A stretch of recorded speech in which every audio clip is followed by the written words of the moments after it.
Hello, everyone, and welcome to the Sports World live stream. This week we are joined by Andre Fluellen and his opulent beard, and we'll be answering your questions. So why don't we give him a warm welcome? What's up, Andre? How's things going? Man, everything is going splendid. How are you today? Good, good. Just getting everything all set up and everything's running smooth. So let's get started. Why don't you start off by telling us a little bit about your career with the NFL and a little bit how you went in, your story of getting into playing professional football. Yeah, pretty cool story about me, man. Like growing up, I was the dude, I would have got voted least likely to be any type of athlete growing up, right? Like that was not my thing, man. I was the self-quoted, I was the fat kid growing up, right? And if any of my fat kids growing up, you know how tough that is. So I only wanted to do two things, man. I didn't want to play any type of sports, man. I wanted to eat pizza, play video games. That was my deal. I loved Mario Kart and all that stuff. So anyway, man, the real reason why I started playing football was because I had an older brother. My older brother made me play. Only reason I played. And so I remember in high school, man, my brother was a senior. I was a freshman. It was high school trials day, and I was going to go home, right? Like I was on my way home. School was over with. I'm about to get on the bus, man. My brother just grabs me by my shirt and was like, "No, I know where you're trying to go. You're about to go and play football." And he made me play. And that was how I got my football career really started. And so, man, believe it or not, I just happened to be good because even though I was a fat kid, man, for some reason I was fast. And fast, fat people make good football players. My brother told me that. He was like, "Man, you're fat and you're fast. You better play football." And he was right. Fast, fat people make good football players. And I was that. And so, but I'll tell you this, man. One of the reasons why I believe I made it to the NFL is even though I didn't even like playing football, one thing I disliked more was being embarrassed. All right. So hear me, man. If anybody's out here doing something that you don't really like it's one thing for me to have been playing a sport and not doing it, but there's a whole nother thing for me not liking it and get my butt kicked at it at the same time. So I used to work so hard, do extra reps, so I just wouldn't be embarrassed. And I really think that was the fuel that got me a college scholarship, went to Florida State University. And even then, like that whole thing was I used to work so hard because think, man, in college, I mean, in high school, it was just local embarrassment. Like at college at Florida State, that's when Florida State had just won a national championship. Like that's national embarrassment. So I went even harder in college, and those things fueled me to the NFL. And the same thing was true in the NFL. Like I didn't love the game, but college was national embarrassment. Like there's game we play games in London. Now I'm worldwide embarrassment. So I better go extra hard. And it was those things that fueled me just to keep going, keep grinding. And I ended up playing 8 years in the NFL because why I was scared of embarrassment, believe it or not.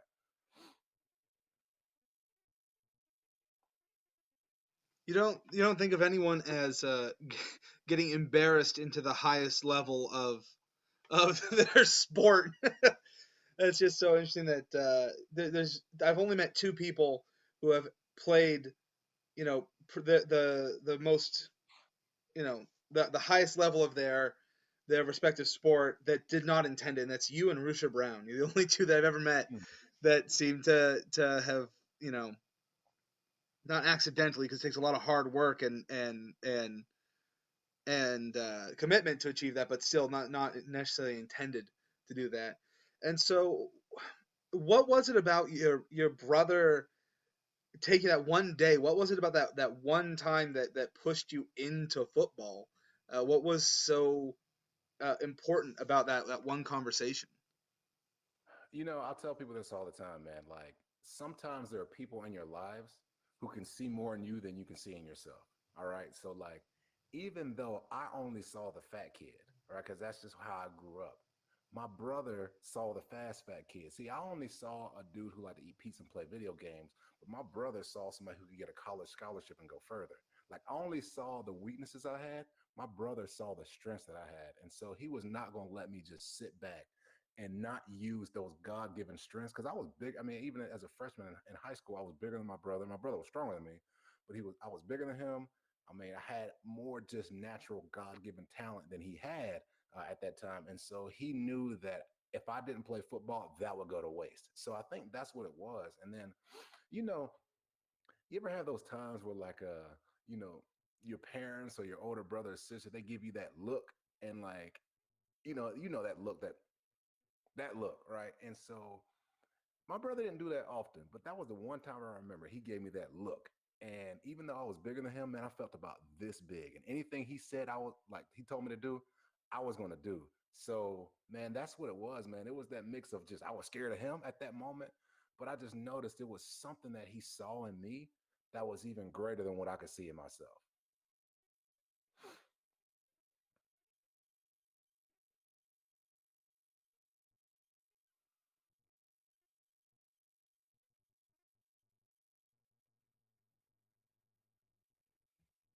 I can't hear you.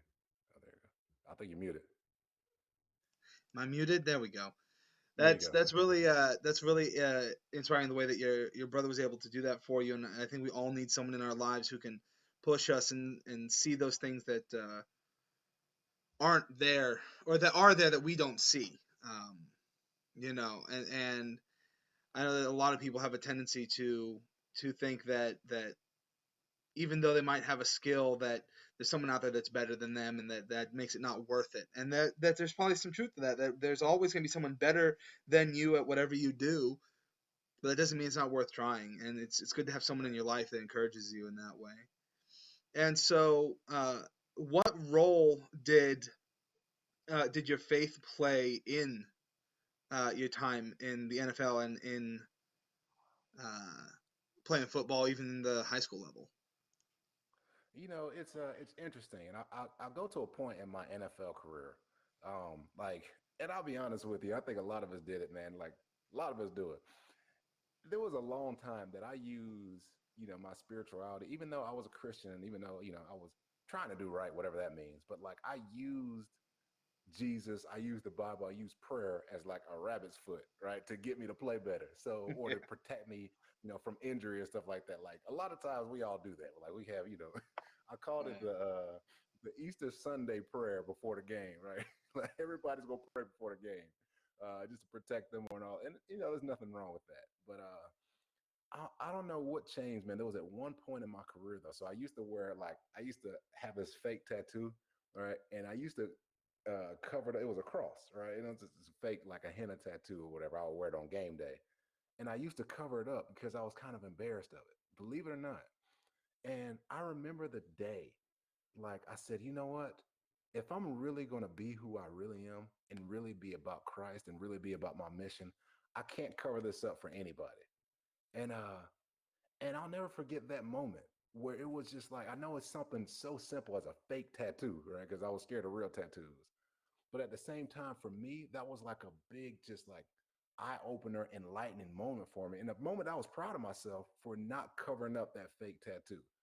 So it really had, so my spirituality in terms of in the NFL, man, it had a really big effect on me because, man, after I started doing that, I started noticing like just different things I used to struggle with kind of fall away.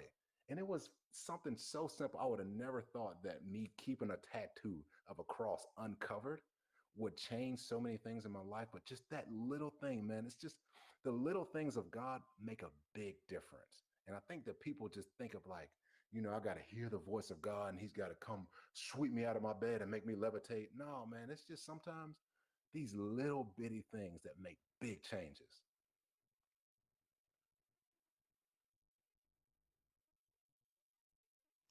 You see that those little things that can create big changes with the story of Elijah when he's running from Jezebel and he's hiding in that cave, and God causes an earthquake and a fire and some people say tornado, other people say it's a hurricane, but a great wind.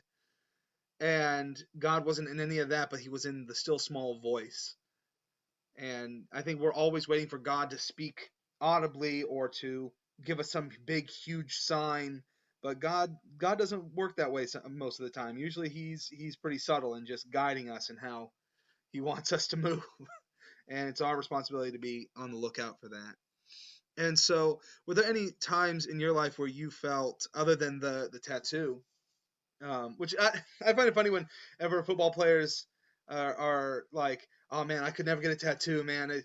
I don't like needles or whatever the reason." But you'll let some 350-pound muscle brick wall tackle you head first every day, multiple times a day.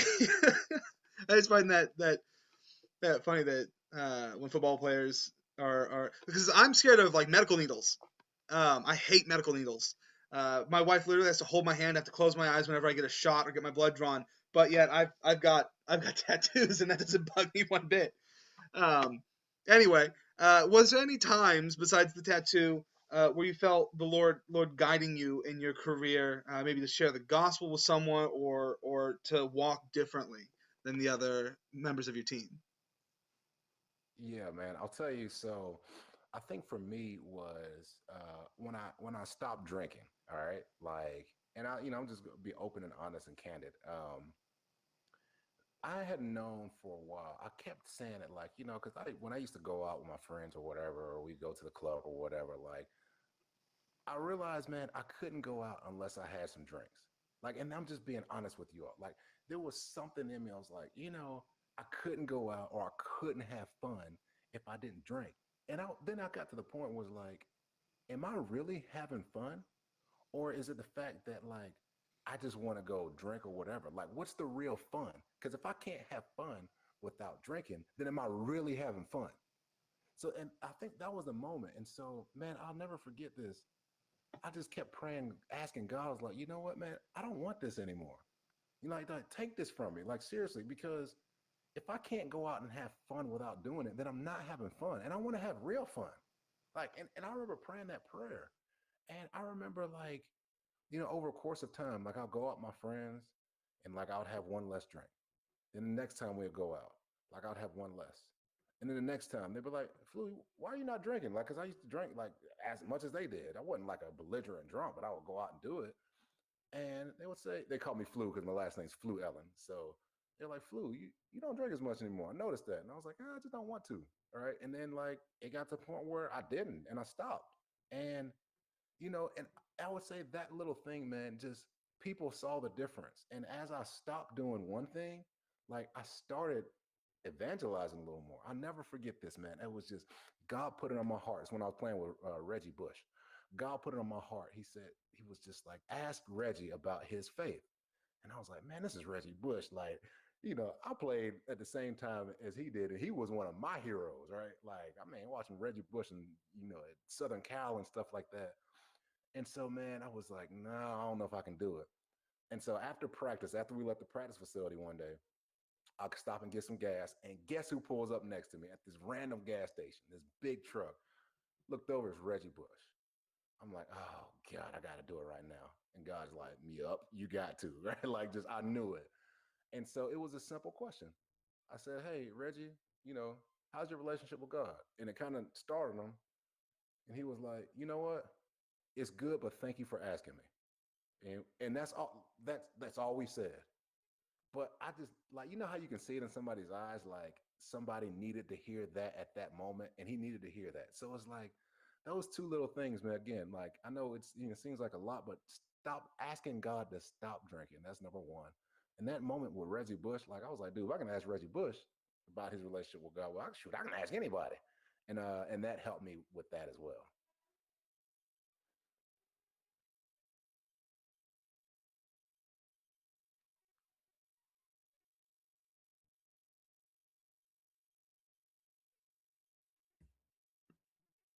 Muted, muted. There we go.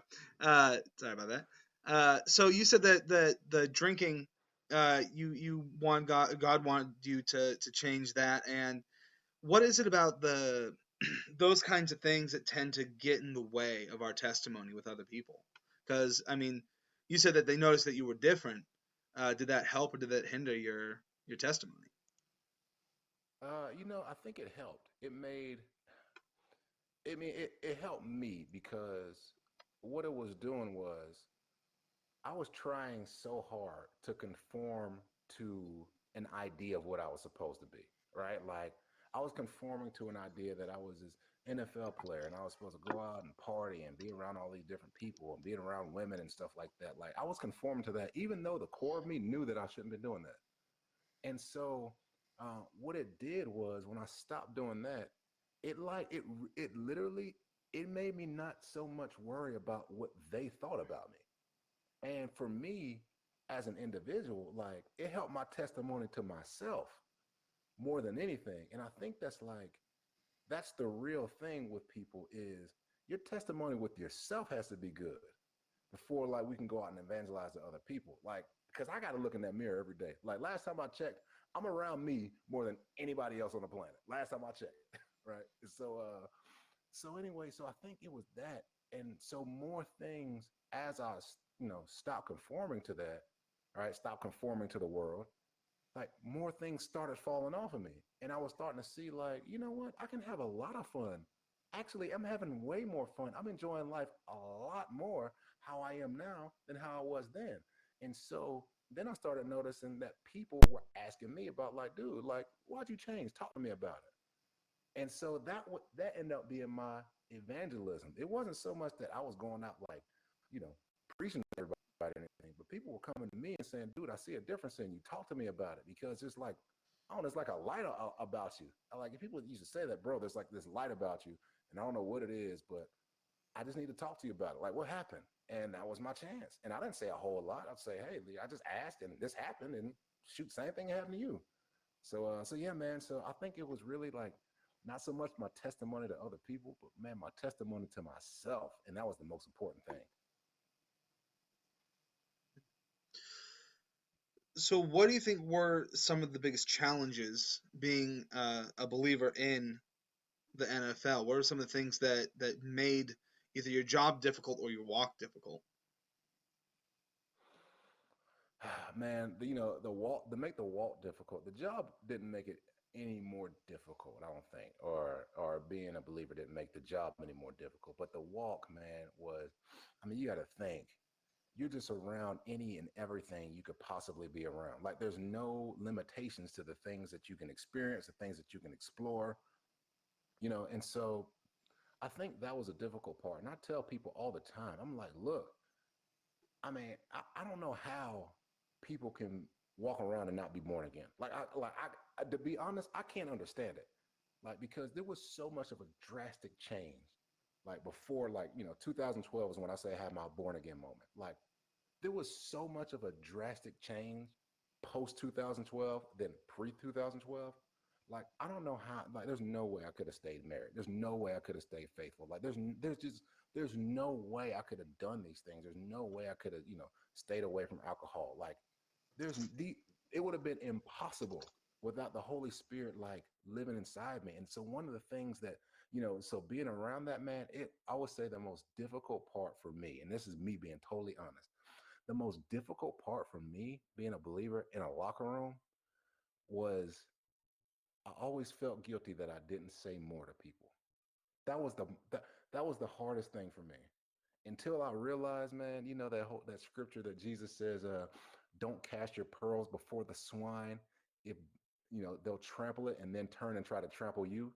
Like, man, when I got over that and I just started wearing my pearls instead of trying to cast my pearls, like that's when like really things became cool. But the hardest thing for me, for real, was I always felt this immense guilt. And it wasn't conviction. It wasn't holy conviction. It was guilt that was from the enemy saying you're not doing enough. You're not reaching out to enough people. Always trying to put me down. And then I started just wearing my pearls. I was like, hold on, these pearls look good on me. I don't need to put them to the pigs. And that's what changed with me as well.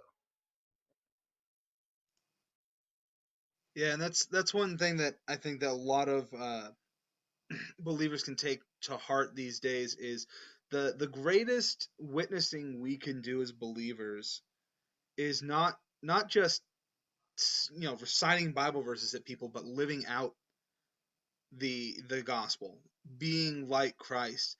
I think that's one thing that a lot of Christians forget. They think that we have to be standing on a soapbox in the middle of town square every day, all day. But in when it comes down to it, our faith is a relationship. It's a relationship with Christ, and when people see the relationship you have with Christ, that's going to be the greatest witness, and see the sincerity, and make sure that we're not being hypocrites or two faced about it. Yeah, absolutely, man. I think people need to hear that. Like a lot of times we just feel like we have to do this, we have to go make disciples, and I get it, right? And it's a righteous, intent behind it. But like the devil will use any and everything to keep you like at your ultimate worst. Like he'll even use quote unquote good things to keep you down. And so like it was a good thing, but there's a difference between guilt and conviction. And I always say this, man, like, you know, I should be as a believer, I should be convicted to righteousness. Like even if I mess up, like it should be a conviction saying, bro, you're better than that. Come on, let's go do it. Right. And it should be like this kind of like, yeah, you might feel broken, but it's more like a coach, like, come on, I got you. Come on, you can do this.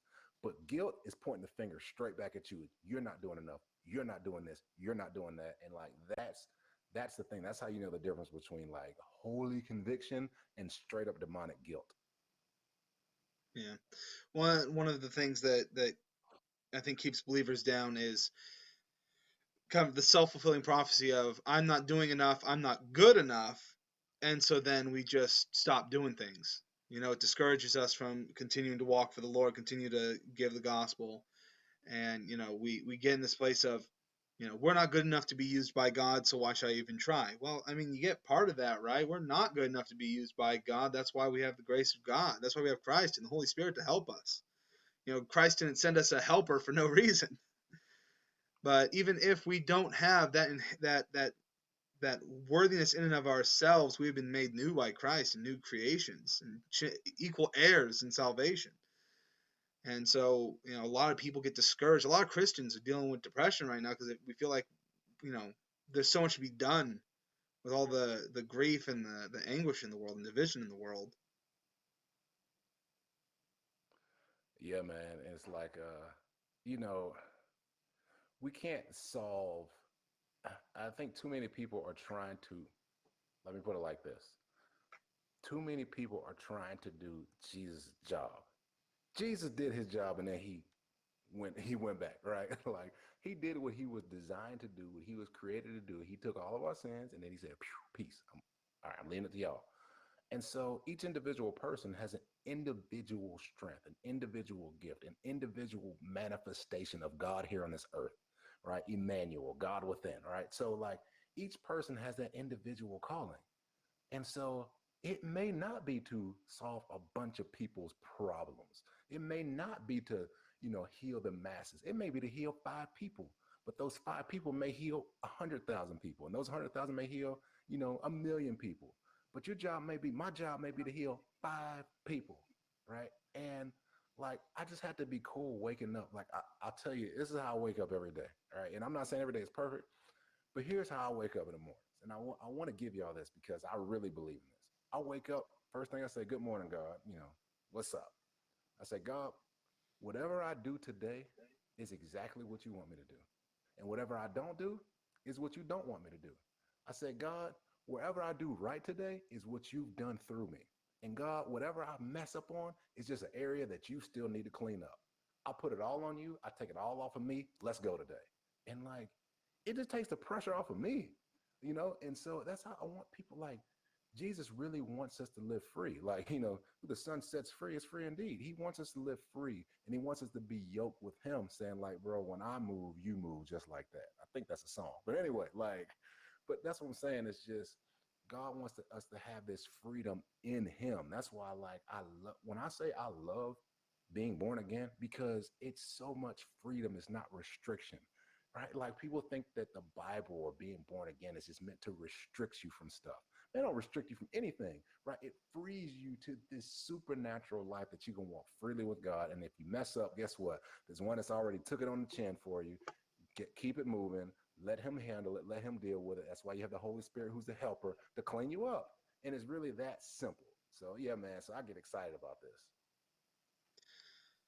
this. Yeah, I know that's one struggle a lot of people have is, how do I know I'm doing the will of God in my life?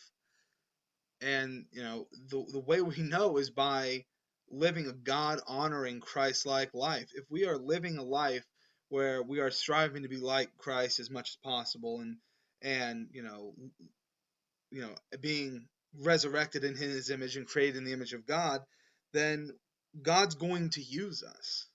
Our actions will become, they'll align. It's not that, we determine the will of God, but our actions, when we're living a life that is in sync, like you said, yoked together with God and his will, when we live a life in sync of God's will, we we will just naturally start doing what he wants us to do. And I think a lot of Christians worry about, you know, am I doing the will of God? Well, focus on living a life that glorifies God and he will use you. It's interesting. So one of the great theologians, John MacArthur, all right, John MacArthur, somebody I used to listen to a lot, and I still do listen to every now and then. But one of the most life changing messages that he ever gave. He said, "If you're spirit filled, sanctified, you're born again," he said, "do whatever you want."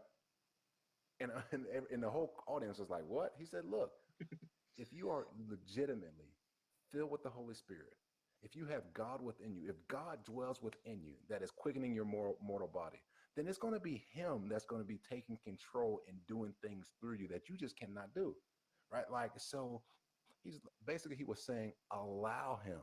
Don't try to force yourself to do these things like that. I think too many of us get caught up with like, oh, I got to do this. Oh, I got to read this Bible. I got to read 20 verses a day. Oh, I got to do this. I got to do. No, you really get to do it. That's number one. But two, like, if you feel like you got to do it and it's like a chore and it's a pain, like, that's not really the relationship that God wants with us. Like, it should be like when I read, like, I get excited to read the Bible. And guess what? There'll be 2 days, 3 days, a week. I won't read, right? And it's not because I'm not going to. It's just like for certain times in my life, in our lives, like I can get scriptures from looking at the trees. Like I can get scriptures from listening to people. Like I can get scriptures from having conversation. So like I would say to tell people just stop putting so much pressure on yourself to do the will of God. Let the will of God flow out of you naturally, right? And align yourself with God's word. That's like if I could say anything, I could say that. Yeah, that's really important because I know a lot of people stress themselves out, and um, depression's on the rise right now with the quarantine. And what advice would you give to people who are trying to see the grace and the goodness of God in such a trying time such as the pandemic right now? Yeah, I would say if you're going through pain, and physical, mental, emotional, all the above, man, just like the one thing I would say is continue just my secret to life, man, I'll tell you this. Is just continue to hear good things, hear good news, the gospel, right? Right. I mean, it just really comes from gospel comes from a word God spell or good spell, right? So like the good news. So just continue to hear good news. Like, and when I say hear good news, that doesn't always mean it does mean preaching, but it doesn't always mean preaching, right? It means just listen to things that are uplifting and positive, and so just keep on putting those mental deposits in, just hearing. I really believe the secret to life is wrapped up in if you can be a consistently positive hearer, right? Like that's the only reason, man, I've been through depression seriously. And the only way I got out of it was by being a consistent hearer. I know that's the only way. And the second part about that is if you're going through that pain right now and you can't just see out of it, just try to do one thing for me. Just try to look at that pain and say, okay, this is the deposit for future pleasure. Like this is a deposit. This pain right here is a deposit for something awesome in the future. And I don't know what's going on, but I know that God would not allow me to go through this pain without something immensely more awesome in the future. So I'm gonna use this pain as a deposit, right? And that's what I had to do because shoot, man, when I was in depression, man, like I was having suicidal thoughts. I was having all kind of crazy, thoughts. And I had to realize, man, those things were just a deposit to something even more awesome in the future. That's something that Paul even talks about. Even if that good thing doesn't even come in our life here on earth, we've got eternity to look forward to. Paul said to live is Christ and to die is gain. And the way that that is better translated is to live is Christ and to die is more Christ, as if Mm. death is even more of what Christ calls us to be. Not that death is the better option necessarily, Right. um, but it's important to remember that we can go through trials, and God is going to use those to grow us and to glorify Himself through those trials. And even if we may not ever get an answer, Job never got an answer as to why he went through what he went through. We know why. We know that what God was using his trials for. Um, and so God will eventually bless the long suffering and the perseverance through those trials, with either growth or rewards later on. But even that reward is just salvation in and of itself, which is the best reward we can get. Um, so Absolutely. one question for you. What advice would you give to a high school athlete and keeping his testimony uh, in such a self-centered field and uh, environment? So sports being a self-centered field, kind of. Yeah, based Um, on your own strength, kind of deal.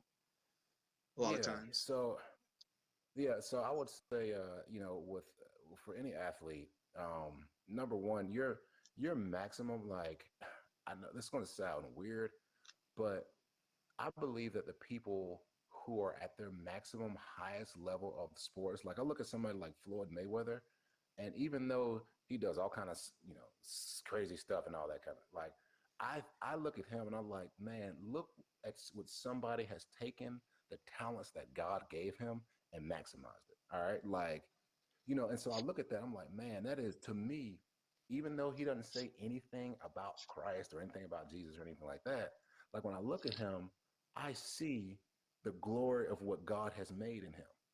All right. And I can see that. And so when you maximize your strengths and you get as strong, as fast, as big as possible, you got to think about it like this. You're not doing it to be something that you're not. You're doing it to reveal something that you already are. All right. And so when you're doing that, when you're revealing that to yourself and to the world, right, that's your testimony. And then you can say, you know what, man, it's really because God made me like this, that gave me this talent, and I'm just maximizing the talents that God gave me. So, like, so that's the way I would look at it, even in a self centered, like, where it's just you. Like, I think of a sport like wrestling, or I think of a sport like, like anything, or boxing or whatever. Like, it's just like to do your best, to be your strongest, is to reveal the glory of what God has made in you. That's great advice. That's keeping it focused on God. Um, so what led you to working with Sports World? What made you want to go into the uh, what's what I'm looking for, the inspirational side of ministry and talk to students in this way? Yeah, man, I'll tell you. So I think it's two things. It's number one, I didn't want the fact that I played in the NFL or played sports. Like, I didn't want it to die, right? Like, I don't miss the game, but I know there's a lot of things that came with the game that people really love. And I didn't want that to die, because that's valuable to the world, it's valuable to the community, it's valuable to God, right? And so it's valuable for my testimony. So it was a way for me to be able to use, that self-centered sports thing, right? Like, to use that to glorify God and to reach a lot of people. And then also, like, it gives me a platform. Look, I'll be honest with you. I want our young adults, our kids, our teenagers, I want them to understand, like, how to live successfully, right? And sports world is no better platform for me to do that than through sports world. I do want them to be successful believers and successful Christians, yes, but I do want them to also be successful, maximize their success here on this earth, right? And so God, honestly, I really believe that God has given me wisdom and insight in order to be able to teach people how to do that, how to maximize their own self, how to go inside and see, like, and pull out the gold that's inside them, right? And make it valuable for them. Because I've just seen, man, like when I go into the inner cities, right, and I go into these places, man, and and I see the poverty, and the poverty is not the real problem, right? Like the poverty is just the fruit of a deeper problem. The like the issue, the real issue, the cause of the poverty is really the self-image that people have. It's just this low self-image, the self-image that I can't get out, the self-image that I can't do these things, the self-image that I'm not one of them, so I can never be anything. That's the real problem. And so when I go into these inner cities, like the first thing I tell them is like, hold on, no, you got to understand that you were made in the image of God. Like, you got to understand that there's nobody more privileged than you. I don't care what people try to say. There's nobody more privileged than somebody who understands that they were born in the image of God, created in the image of God, a masterpiece, a joint heir with Christ. Like, there's nobody more privileged than that. There's nobody that has more advantage and has more access here right now, not in the future, not after we die. Like, and so, like, too often, I know I'm getting a little crunk right now, but like, too often, like, we have this, especially as believers, we have this thing for life after death. No, I'm trying to life before death. And then when I die, something better is on the horizon. But like, I want y'all to live maximum right now. You know what I mean? And so that's my desire with sports world, is to get in front of as many young adults possible, right? And say, here's how you maximize yourself while you're still here. Man, look, man, I'm trying to bring heaven here right now. Seriously, your kingdom come, your will be done on earth as it is in heaven. And then when we get to heaven, it's going to be even a better party, baby. But that's my goal with the sports world, is to be able to do that. So right now we got another question. How do you use your faith to battle depression and anxiety? Very, very good question. So the battle depression and anxiety. Okay. So I'll just give you my own story of depression, anxiety, and self-harm and stuff like that. Like, so when I was at my worst, right? Like, I was just, done with the NFL, had a bunch of money stolen from me by, by people that I, thought were for me.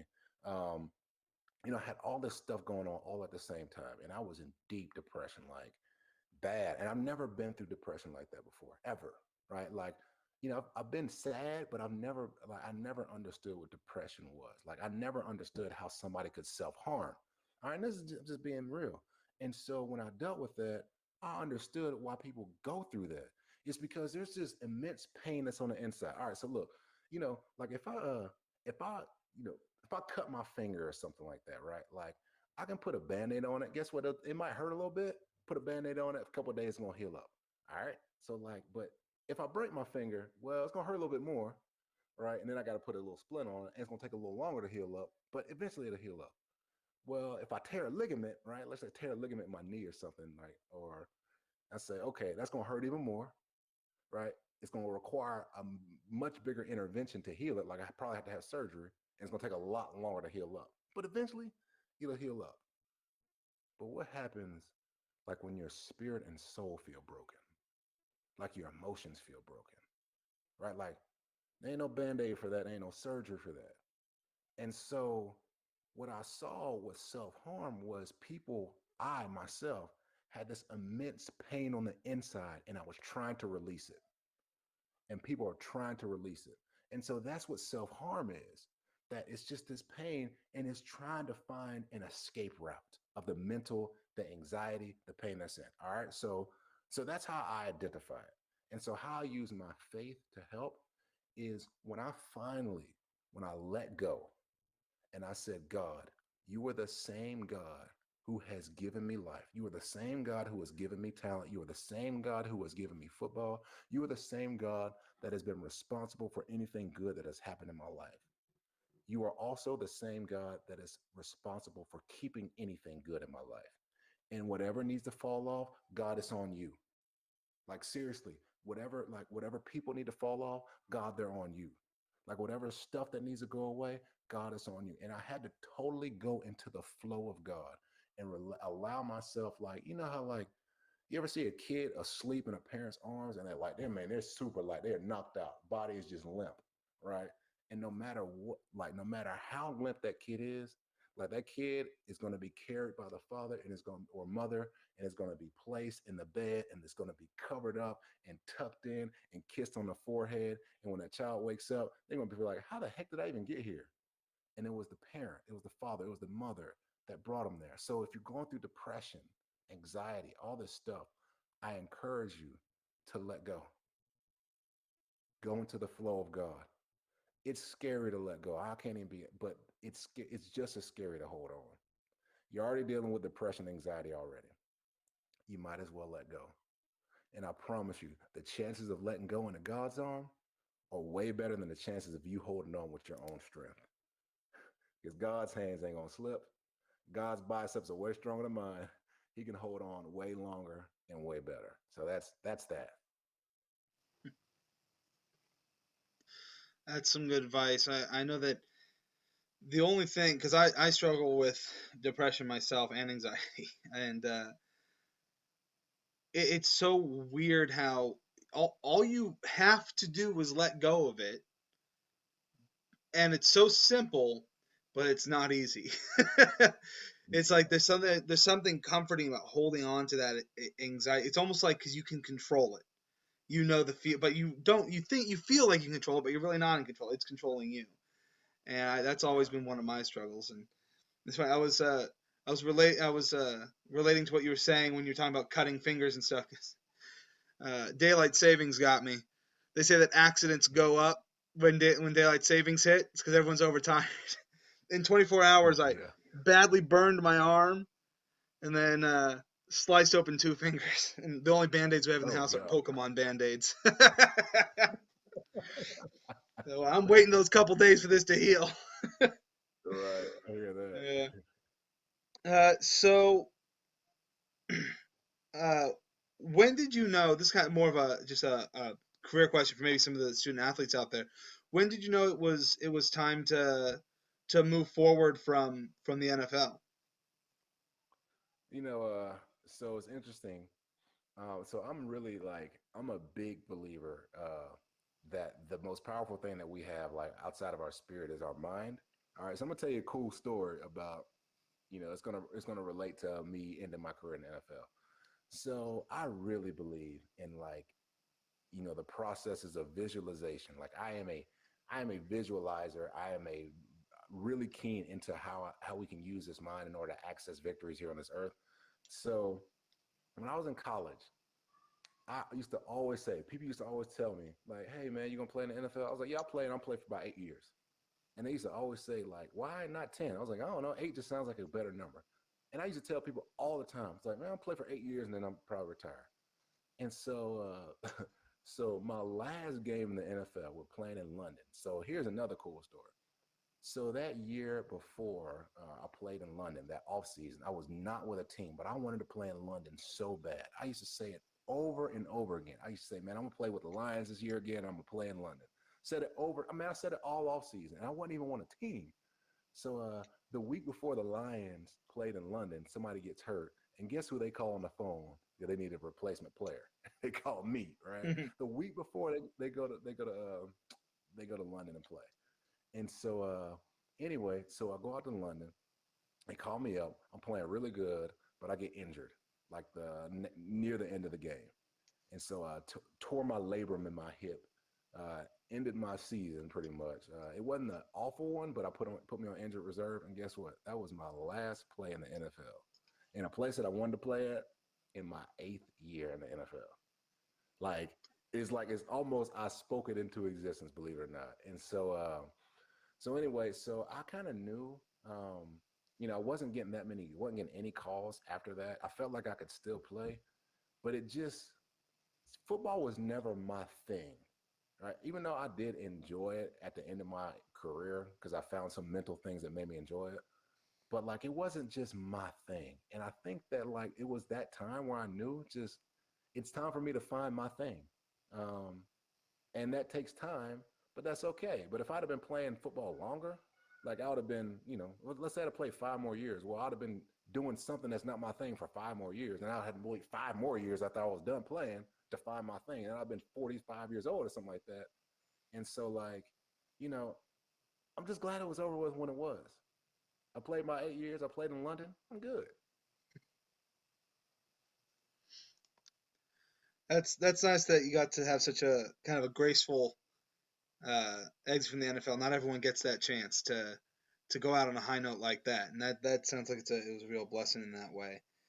And so, what how did you seek out your thing? Because you said that you wanted to find your thing after the NFL. What did you do to seek it out? Man, honestly, just I know it's gonna sound so cliche, but prayer. Like just praying that I would find my thing, praying to God because I was lost just like every a lot of other NFL players. I mean, I didn't make a killing in my career. I got I was on six different teams, got cut 10 times. I never made more than league minimum. So like I didn't make a killing. There would but I mean I was still cool financially until like that guy stole a bunch of money from me. But like you know, and so after that, man, like I was just praying to God, like, what's my thing, man? And to be honest, I wouldn't change that, being stolen from. I wouldn't change that for the world. I wouldn't change the depression for the world, honestly, because if that didn't happen, if all that didn't happen, right, and I never got that stuff stolen from, and I never, went through that depression, I would never be here with Sports World. Do you know why I'm here with Sports World? Like I said, my thing found me because of prayer. I'm here with Sports World because me and my wife has a physical therapy clinic, and we're seeing a guy's son. Guy used to play in the NFL. His name was somebody like I can get choked up thinking about him, man. His name was Tim Lester, and Tim Lester passed this year to COVID. But the only reason that I'm here, and the only reason that I spoke with Sports World is because we're seeing Tim Lester's son in our clinic. And Tim Lester asked me, "What are you doing right now with your life?" And I said, "Man, I'm trying to figure it out, man." He said, "I think you would be good at speaking. Let me introduce you to a guy named Tim with Sports World." And it was because of that moment. And guess where Tim was when he called, when Tim Lester called Tim Kirchner, who's with Sports World. He happened to be in Atlanta at that very moment. And I went and saw Tim with Sports World the next day. And he said, "I think you have something here. Come join the team." And that's how my thing found me, man. I love speaking, bro. I love interacting. I love inspiring. But it found me, bro. I can't even lie to you, man. And that's why, like, I really get choked up when I think about Tim Lester because, like, without him coming into my life, man, without God sending him my life, I would never be here, man. I would never be inspiring kids, man. I would never have found my thing. And I'm still finding my thing, right? Like, this is a thing, right? But it's not like, it's still like we're still all searching for our thing. And I think we'll be searching for our thing until, we depart or Jesus comes back. And so, and that's a good thing because we always want to be growing and accelerating and all that stuff. But man, Tim Lester, dude, like, former NFL player, died of COVID earlier last year. Um, that's how my thing found me, believe it or not. Yeah, you and I have kind of have that in common right now because that's sort of the story of how I got with Sports World. I was I just lost my job doing warehouse manager or warehouse coordination. It was data entry, which I'm dyslexic, so it was not a fun time for me. And I'm a Mm, creative type, so sitting at a computer for 8 hours a day typing in random strings of numbers was not fun. And so I wasn't good at that job at all. I tried my best, but I just wasn't good at it, and they let me go. And I was doing DoorDash and mm, start doing TikTok because one of the companies I worked for said that I could get more jobs because I was doing some freelance work with through TikTok, and then became friends with Abby was bored, who mm. who's one of the TikTokers. So you've probably heard, you've done interviews with Abby. Yeah. Mm-hmm. And she was going off to college, and they were looking for someone to kind of take her place. And Tim wanted to expand it to a full time role, and just kind of the Lord kind of dropped it in my lap, and it was definitely a God thing watching it happen, and it's just been kind of a wild ride since then. And now I've got Yeah. three people under me that I'm managing, and the social media is exploding. I'm making videos every single week, long form videos every week. It's been great, and it's been a real blessing. But we're getting close to wrapping up tonight. So why don't we why I hand over to you to say if you could give any piece of advice to the people listening tonight, what's the biggest piece of advice you want to give them? Yeah, I would.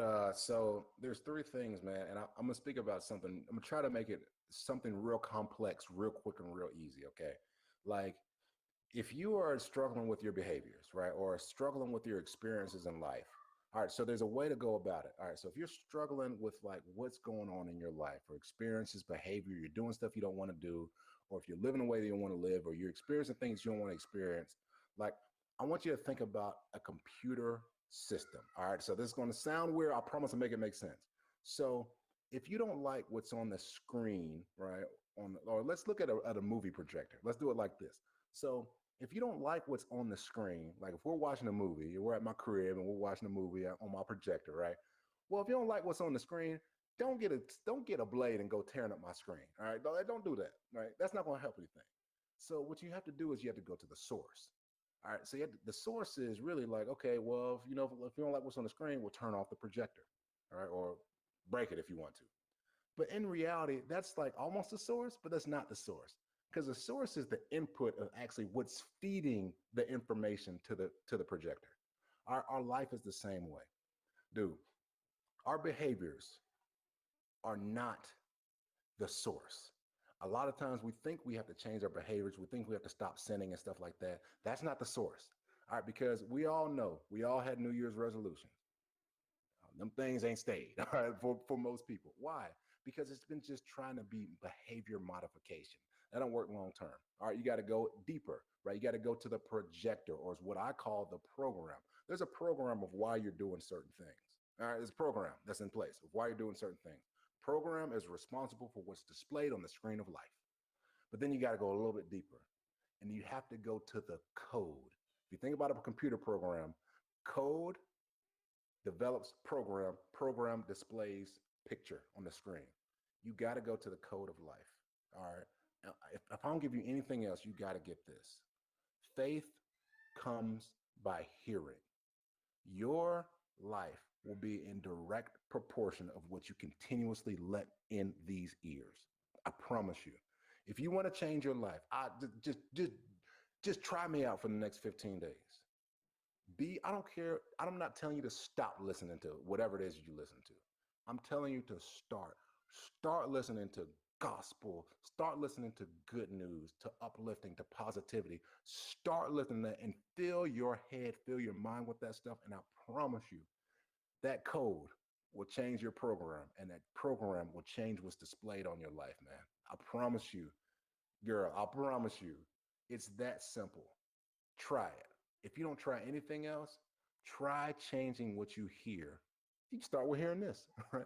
But try changing what you hear on a consistent, continuous basis. And I promise you, your life will never be the same. That is the secret to life. The secret is based upon hearing. I mean, you got to think, man, the first thing we see God ever do in the Bible was speak, right? The first thing that God ever did to man was speak.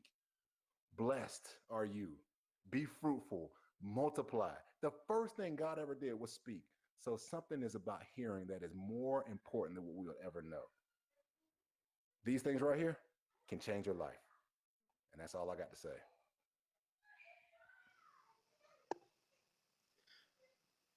Thanks for that advice, Flu, and let's also let people know about the chat lines and the crisis helplines. We got our email, mydecision at sportsworld.org, which is a resource that you can use if you anything interested you that you heard tonight, you want to know more, or if you have anything you want to tell us, you can email it to mydecision at sportsworld.org. That's one way to get in contact with us.